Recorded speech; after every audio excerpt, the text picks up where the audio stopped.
ബാസ versus ലെഗനസ് match. ആ ഒരു മത്സരത്തിൽ ബാസ തോറ്റു. 1-0 തോറ്റുള്ളത്. ഈ ഒരു മാച്ചിലെ 4-ാം മിനിറ്റിൽ സെറ്റ് പീസ് ഗോളിലൂടെയാണ് ലെഗനസ് ആദ്യ ഗോൾ നേടുന്നത്. അപ്പോൾ ആ ഗോളൊക്കെ വന്നപ്പോഴും ഞാൻ വിചാരിച്ചത് നമ്മൾ തിരിച്ച് കംബാക്കൊക്കെ അടിക്കുമെന്നായിരുന്നു. പക്ഷേ നമ്മുടെ ലെവൻഡോസ്കി അദ്ദേഹത്തിന് കിട്ടിയ ചാൻസ് ഒന്നും പ്രോപ്പറായിട്ട് കൺവേർട്ട് ചെയ്തിട്ടില്ല. ഫസ്റ്റ് ഹാഫ് തന്നെ അദ്ദേഹത്തിന് ഹാട്രിക്ക് നേടാനുള്ള ഓപ്പർച്യൂണിറ്റീസ് ഉണ്ടായിരുന്നു. മൊത്തം ഷോട്ട് ഗോൾ കീപ്പറെ ഫോക്കസ് ചെയ്തിട്ടായിരുന്നു. അതുകൊണ്ട് കൂളായിട്ട് ആ ഒരു ഗോൾ കീപ്പറൊക്കെ സേവ് ചെയ്തു. സെക്കൻഡ് ഹാഫിലാണെങ്കിലും വലിയ രീതിയിലുള്ള പെർഫോമൻസ് കാണാൻ സാധിച്ചില്ല. മൊത്തം പറഞ്ഞു കഴിഞ്ഞാൽ എല്ലാ താരങ്ങളും, അതായത് റഫീനിയ, ലെമീൻ യമാൽ, കസേഡോ, പെട്രി, ഈ 4 താരങ്ങളും ഒഴിച്ച് ബാക്കി എല്ലാ താരങ്ങളും ഒരു ആവറേജ് അല്ലെങ്കിൽ ബിലോ ആവറേജ് പെർഫോമൻസ് ആണ് കാഴ്ചവെച്ചത്. ഇതിനേക്കാളും ബെറ്റർ ആയിട്ടുള്ളൊരു ഒപ്പോണൻ്റാണ് ഡോർട്ട്മണ്ട്. ആ ഒരു ടീമിനെതിരെ നമ്മൾ ഏറ്റുമുട്ടിയ സമയത്ത് നമുക്ക് ബെറ്റർ റിസൾട്ട് ക്രിയേറ്റ് ചെയ്യാൻ പറ്റിയിട്ടുണ്ട്. നല്ല രീതിയിലുള്ള പെർഫോമൻസ് കാഴ്ചവെക്കാൻ സാധിച്ചിട്ടുണ്ട്. ടീം ഹൈ മോട്ടിവേറ്റഡ് ആയിരുന്നു. പക്ഷേ ലെഗനസിനെതിരെ ഏറ്റുമുട്ടിയപ്പോഴേക്കും നമ്മുടെ പെർഫോമൻസ് നല്ല രീതിയിൽ ഡൗൺ ആയിരുന്നു. മോട്ടിവേറ്റഡ് ആയിരുന്നില്ല. എന്തൊക്കെയോ ചെയ്തു കിട്ടുക. അതുമാത്രമല്ല ഈ ഒരു സീസണിൽ ബാസ തോറ്റ മാച്ചൊക്കെ എടുത്ത് നോക്കുകയാണെങ്കിൽ ടോപ്പ് 6 പോലും ഇല്ലാത്ത ടീംസിനെതിരെയാണ് ബാസ തോറ്റിട്ടുള്ളത്.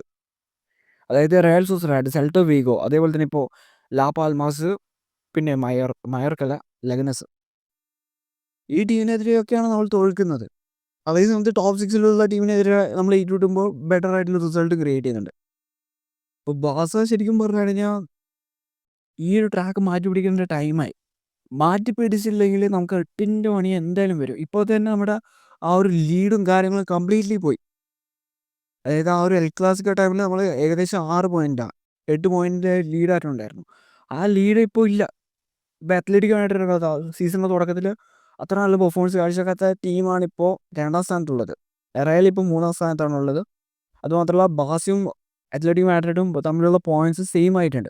അതുമാത്രമല്ല ഒരു അത്ലറ്റിക് മാഡ്രിഡിനായാലും റയൽ മാഡ്രിഡിനായാലും ഒരു മാച്ച് ബാക്കിയാണ്. അപ്പോൾ ആ ഒരു മാച്ചിൽ അവർ വിജയം കരസ്ഥമാക്കുകയാണെങ്കിൽ ഉറപ്പായിട്ടും ടേബിൾ ടോപ്പേഴ്സായിട്ട് ഇതിലേതെങ്കിലും ഒരു ടീം വരും.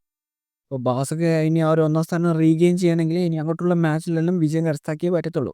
മെയിനായിട്ട് പറഞ്ഞു കഴിഞ്ഞാൽ അത്ലറ്റിക് മാഡ്രിഡിനായിട്ടുള്ള മത്സരത്തിലെല്ലാം ബാസ മസ്റ്റായിട്ട് വിൻ ചെയ്യണം. അതായത് നെക്സ്റ്റ് മാച്ച് എന്ന് പറയുന്നത് ഈ അത്ലറ്റിക് മാഡ്രിഡിനെതിരെ. ആ ഒരു മാച്ചിൽ നമ്മൾ വിൻ ചെയ്തിട്ടില്ല എന്ന് വിചാരിക്കും, ലാലിഗ ഹോപ്സ് കയ്യിൽ നിന്ന് പോയി. അപ്പോൾ അത് പോവാതിരിക്കണമെങ്കിൽ ആ മാച്ചിൽ വലിയൊരു മാർച്ച് നമ്മൾ വിൻ ചെയ്തേ പറ്റത്തുള്ളൂ. ഇപ്പോൾ അത്ലറ്റിക് മാഡ്രിഡ് ആണെങ്കിൽ അത്യാവശ്യം നല്ലൊരു മൊമെൻ്റത്തിലാണ്. അത് ബ്രേക്ക് ചെയ്യാന്ന് പറയുന്നത് അത്യാവശ്യം ടഫായിട്ടുള്ളൊരു കാര്യമാണ്. ബാസയുടെ ഹോം ഗ്രൗണ്ടിൽ വെച്ചിട്ടാണ് ഈ ഒരു മാച്ച് നടക്കുന്നത്. ഇപ്പോൾ വലിയ പ്രതീക്ഷകളോ കാര്യങ്ങളോ എനിക്കിപ്പോൾ ഇല്ല. കാരണം ലെഗനസിനെതിരെയുള്ള മത്സരത്തിൽ അത് നമ്മുടെ ഹോം ഗ്രൗണ്ടിൽ വെച്ചിട്ട് നമ്മൾ തോറ്റു. അതുമാത്രമല്ല ഹാൻസ് ഫ്ലിക്ക് ആണെങ്കിൽ ഈ ഒരു മാച്ചിൽ ഉണ്ടായിരുന്നില്ല.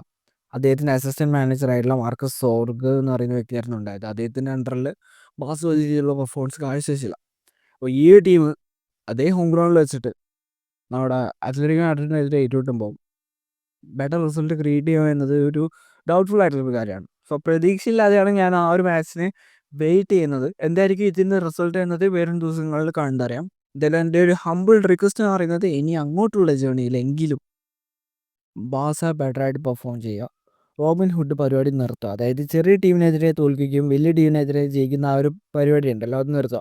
പകരം ചെറുതോ വലുതോ ആരും ആയിക്കോട്ടെ അവരെതിരെ ബെറ്റർ റിസൾട്ട് കാഴ്ചവെച്ച് മുന്നോട്ട് പോകുക എന്നാണ് എൻ്റെ ഒരു പേഴ്സണൽ റിക്വസ്റ്റ്. പിന്നെ ഈ ഒരു മാച്ചിൽ നമ്മുടെ ലെമീൻ യമാൽ ഇഞ്ചേർഡ് ആയിട്ടുണ്ടായിരുന്നു.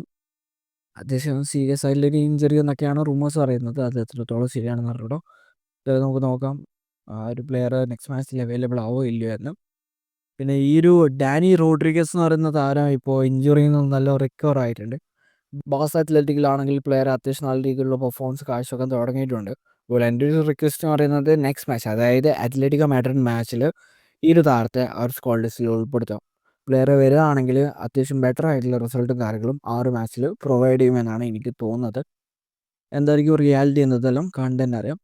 എന്തായാലും ഈ ലെഗനസ് മാച്ചിലുള്ള പെർഫോമൻസിൽ ഞാൻ തീരെ ഹാപ്പിയല്ല. എല്ലാ താരങ്ങളും വലിയ രീതിയിലുള്ള പെർഫോമൻസ് കാര്യങ്ങളും മുന്നോട്ട് വെച്ചിട്ടില്ല. പ്ലേയേഴ്സ് മോട്ടിവേറ്റഡ് ആയിരുന്നില്ല. ഒപ്പോണൻറ്റ് വീക്ക് ആയതുകൊണ്ടാണോ ഇങ്ങനത്തെ ഒരു ആറ്റിറ്റ്യൂഡ് കിട്ടിയതെന്ന് എനിക്ക് അറിഞ്ഞൂടാ.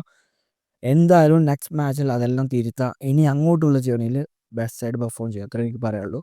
അപ്പോൾ അത്ലറ്റിക് മാഡ്രിഡ് മാച്ചിൽ ഞാൻ വെയിറ്റിംഗ് ആണ്. വലിയ പ്രതീക്ഷകളോ കാര്യങ്ങളോ ഒന്നുമില്ല. എന്തായാലും നോക്കാം ആ ഒരു മാച്ചിൻ്റെ റിസൾട്ട് എന്തായിരിക്കും എന്ന്.